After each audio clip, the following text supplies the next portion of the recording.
Hello. I wasn't planning to make a live stream at all. I'm on my new life program, as the title says, and it's a bit of a fight, and it's not going in my favour. It's a new moon today, so it's a good day to program into nature what you want for the coming month. And I said to myself, right, today I'm going to get on with writing down the code and the numbers that I've been talking about. I managed to do a little bit. I've made the start, and I'm sitting here with it all on my desk, and I just need to continue, and it's the hardest thing in the world. I'm not focused at all,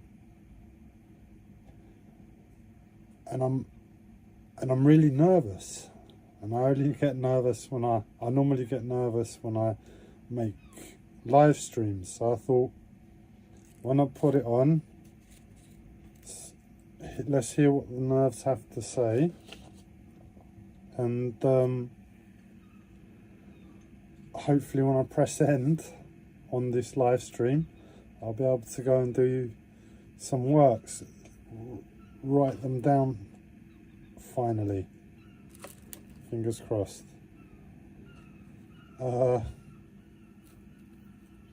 Yeah, politics. I've been pulling my hair out with everything that life gives me to deal with, and I need something to focus on. And all that's in my news feed on YouTube is the news. So I decided, let's get into politics. I've fought it my whole life. I hate it. I don't like it. I look at it as gossip for people in a really peculiar way.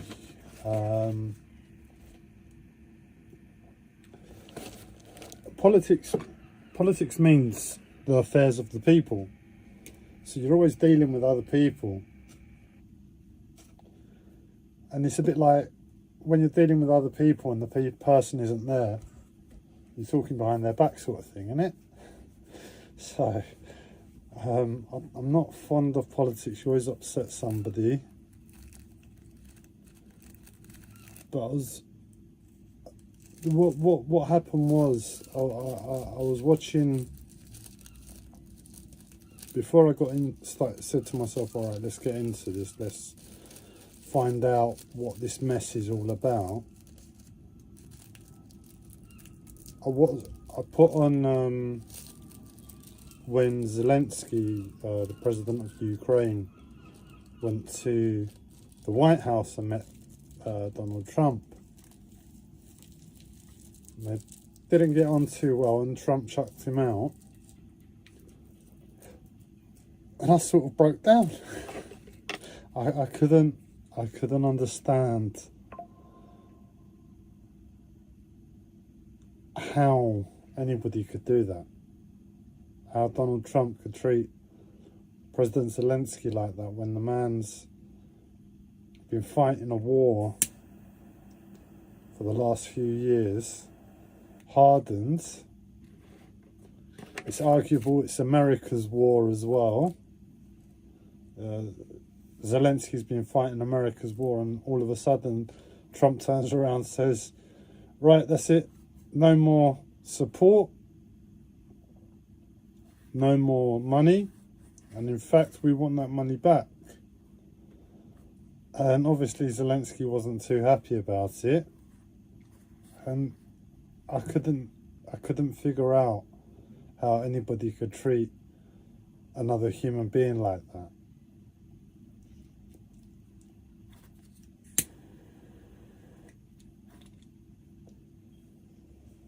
I couldn't understand it. Where is the morals in Trump? It's the right thing, end the war, absolutely. So he's doing the right thing, Trump, but he just lacks a lot of tact. He could have gone in a lot more diplomatic and said, this is what's happening. Sorry. But no, Trump took it personally. That's like a little 6-year-old kid. And ever since then, I've been watching politics, trying to figure it out. Israel's gone back to war with Palestine, and I can't process it. When October 7th happened and Hamas went in, and then Israel responded, another attack on Palestine yet again, I broke down. Mentally I wasn't the same, and I ended up in hospital over the winter, and I've come out and I've realised, well, there's no point people dying there, people being bombed there, ripped apart there, all the atrocities that are going on there, and the atrocities that happened on Israel. I mean,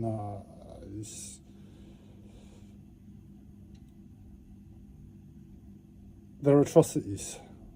To kidnap, to murder, to go to war, to fire a rocket. You're talking about a level of humanity that takes a lot of thinking to get yourself down to really keep in some way connected to that inner child, because you don't want to disconnect from that. And I don't know, you pull the trigger, press the button, what else signifies murder? You do that, you murder somebody, and I don't think you could forgive yourself.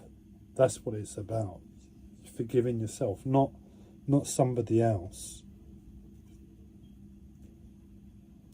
You can't forgive yourself, and that's you as a child, alone to the world. Yeah, you've got your friends, you've got your family, but really we're all alone. We're alone first. I've got a label on me that I've got a mental health disorder, and all that means is, in this collective mess, because effing mess that we share, that we call the world,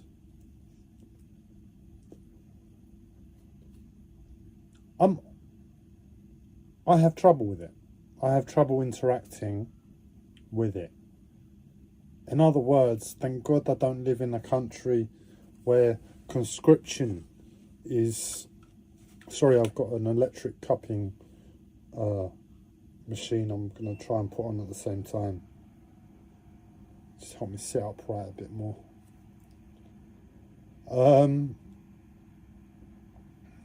It's a collective mess. It's just the way we've come together. I mean, you've got America, the way America is, you know, it's all big, isn't it? It's all come from the 50s after World War II, and it's all expanded its business. That's America. And then on the other side of the world, you've got China. They're a bit more reserved. They've taken hundreds of years to observe the world, to come out to the world. And then you've got everyone else in between. People from Australia, you know, the Aboriginal tribe. Imagine how they view the world. Someone from a tribal background. It's a complete madness. But either way, you've got two parallels. Let's just use China and America at the moment. You've got Russia there too, and Europe there too, Africa there too. And these are all different energies going about. And creating this globe of perfection that is the world. And you've got all these 5 different energies, not 5, you've got all these different energies that are going on from different places, America, China, as we said. And they start hitting on each other. People connect. Fast forward a few thousand years and we've got the internet and everybody's connected. What happened in between looks like the world. And that's basically it. But it's complete madness. It's not human first. We're still blowing each other up.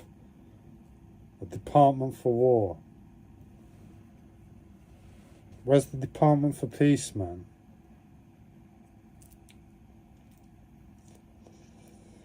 So we've come together. It looks like how it looks. It's a complete mess. And I have a problem with a few things. Prioritization. What the world wants, what this mess wants, it works. The mess works. I'm a mess. I work. A lot of people that are watching might confess to being a mess, but they work. We all function. But my level to and ability to function in this world is somewhat hindered because of my mind. In other words, I'm sensitive. I'm sensitive, I think a lot. And I try and put this mess into place, and it hurts. As I said, I try and keep the perspective of inner child first for every human being. So how it gets one day that, you know, I'm confident enough to push this big red button, pull this trigger, I get it. I get how people can be pulled in and sucked into that.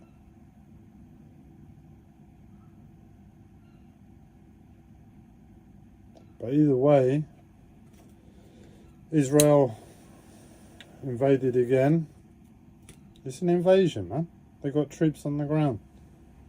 Who are they fighting? Hamas. They're not even the recognised army. They're not even the recognised... Are they the recognised leaders? They might be the recognised leaders of Gaza. And politics isn't good. As I said, I've tried to fight it for too long. Forgive me.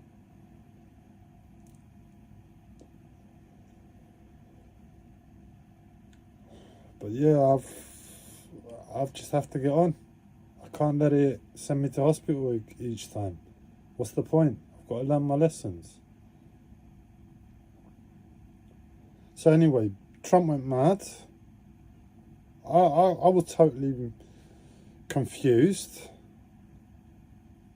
There's been a couple of other political things over the years that have just been like, from a distance, what's going on there? How the hell did that happen? But I never followed it up. And this, I'm following it up. I've decided to follow it up. And straight away as I'm trying to follow it up and find out what's going on, Israel invaded again. So I made the decision. I need to get on and do my thing. Stop talking and write down these numbers, and that's where it's coming from, really. The extra little push. If I had right now the state-of-the-art quantum machinery with state-of-the-art artificial intelligence upon it, which that's the potential of this, we'll find out, but that's the potential, quantum and AI. If I've got that there, I'm going to get people around the table and say, look, whatever the idiots over the years haven't been able to come up with a solution to this in person, let's use technology to sort this out. Obviously, we're sending idiots to resolve conflicts. Don't get me wrong, There are a lot of tension and justification in a lot of conflicts, but oh, coffee.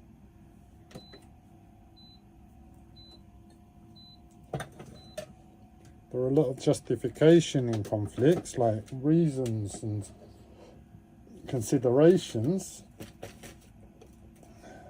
Should it ever come to war, murder?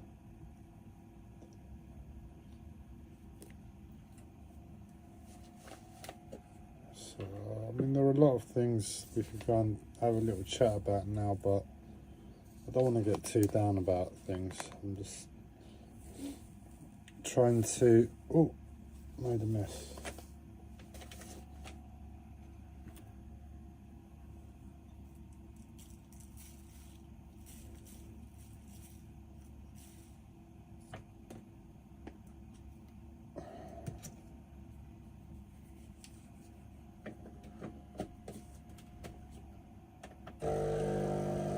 There we go, coffee on the go.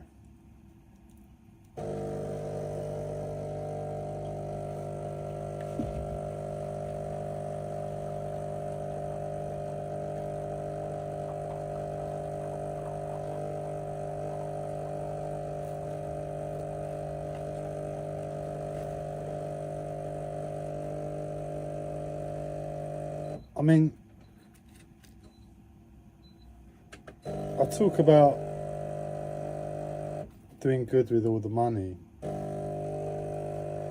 So I'm just trying to get myself focused on doing this work now.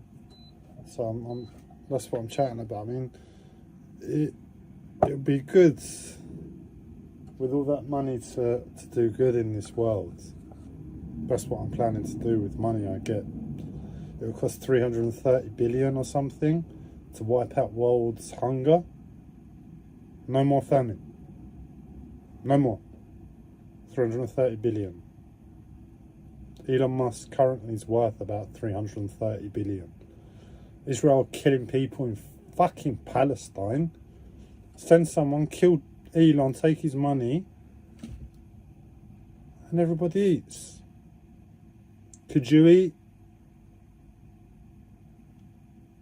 knowing that someone's been murdered for your meal? These are the sort of questions that go around in my head. This is why I've got a mental health disorder. But those sort of questions are interesting, innit? Either way, with inflation, with the current AI bubble,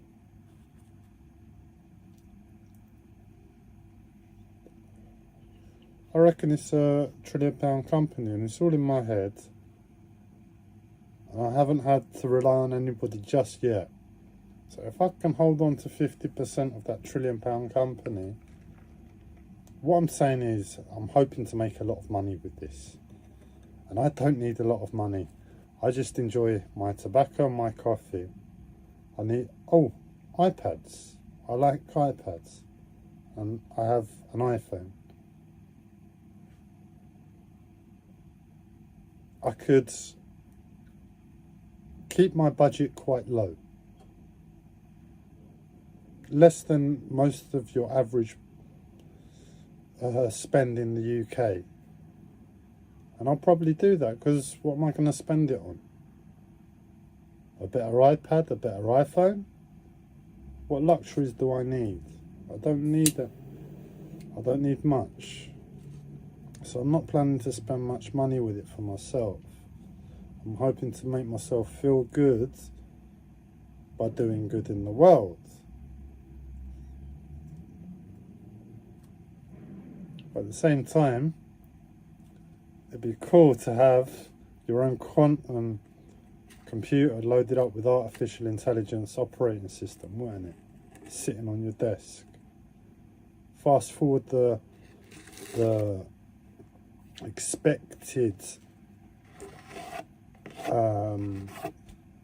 timeline of how long it would take before that happens. In other words, the current timeline for how long it would take before we all have quantum computers on our desk is maybe 10-20 years, if we're lucky.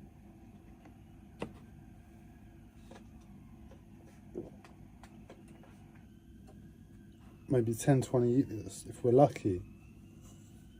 And we're talking about loading up an operating system on the computer you have at home already.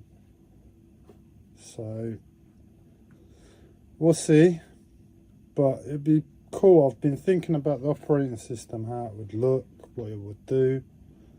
It'd be like your personal coach. Windows, you can do stuff. Apple, you can design stuff.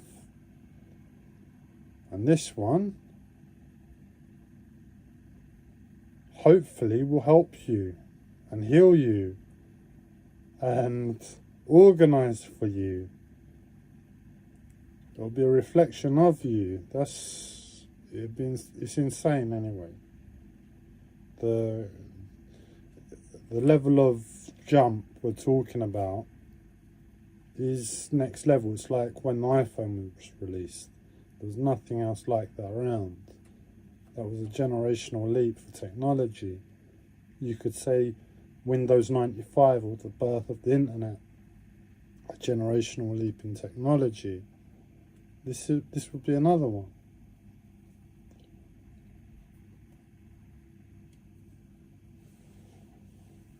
Yeah, I feel a bit better. A little bit longer and I'll be able to get on.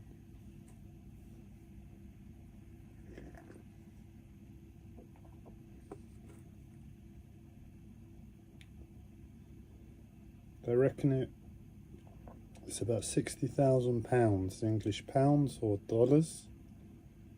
The amount of money you need to earn in this world before happiness plateaus. In other words, money counts, but only a certain amount. And I've conditioned myself to get by with such little amounts over the years. I think that 60,000 is a lot less for me. So I'm going to be challenging myself to live like a peasant when I'm fighting Elon to become the first trillionaire.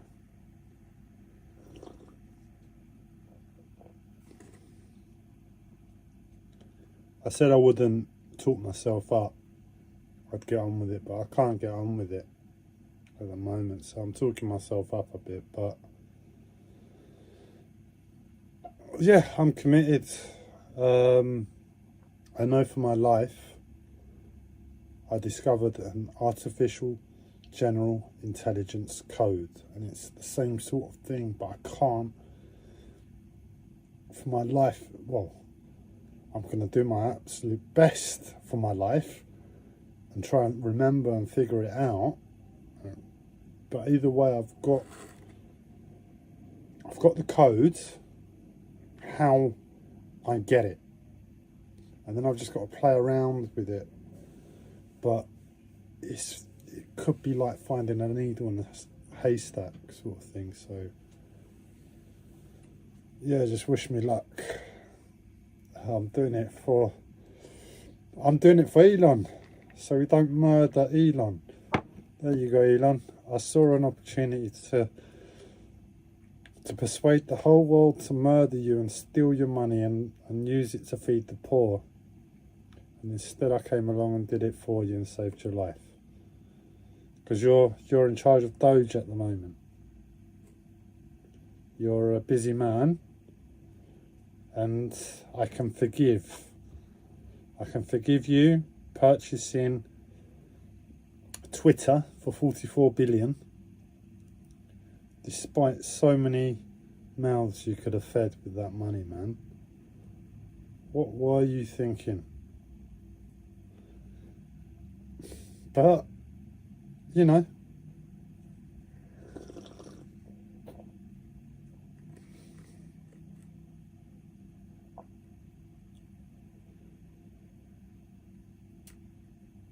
so the plan is as well, I'm going to learn martial arts and have a fight with Zuckerberg as well. That's the alternative plan. I don't know how likely that is to come to fruition. I mean, he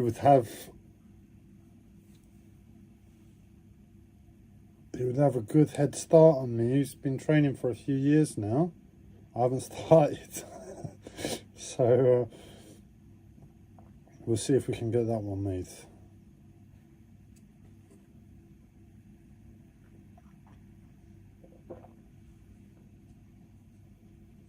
Anyway, it's been good checking in.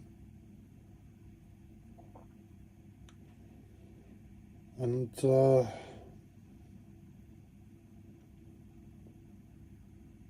I'll try and check back in soon.